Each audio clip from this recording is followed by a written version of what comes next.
Na een roerige week moest Cambuur het juster opnemen tegen Telstar, de nummer 4 van de Jupiler League. Een verslag van Andor Faber.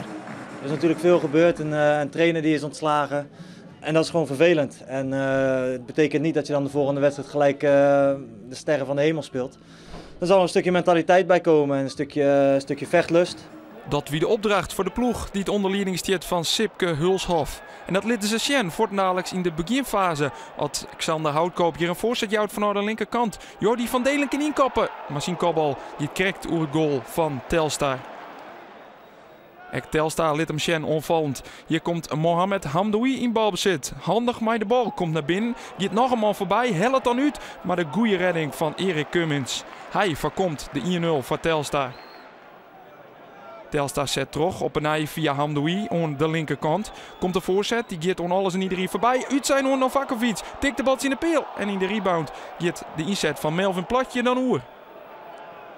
In de tweede helft zet Telstar goed uiteen. Hier is het Hamdoui die in balbezit komt. Het is der druk, toch weet hij hem er doorheen te wurmen. En hij zit de bal in de vierde hoek en zet Telstar op een 1-0 voorsprong tegen Cambuur. Een mooie goal van Hamdoui die de bal in de vierde hoek krult. Telstar zet dan terug en krijgt hier een geweldige kans op de 2-0. Melvin Platje, hij leidt de bal op een presenteerbladje van Novakovic. Maar hij scoot de bal Vardel. Cambuur begint dan aan een slotoffensief. Hier is het Isaac Calon in balbezit. Zie ik het de actie op Jit Boetenom. Maar dan bij de voorzet komen, die komt er. En daar is het Virgil Nassing om de 1-1 binnen te tikjen.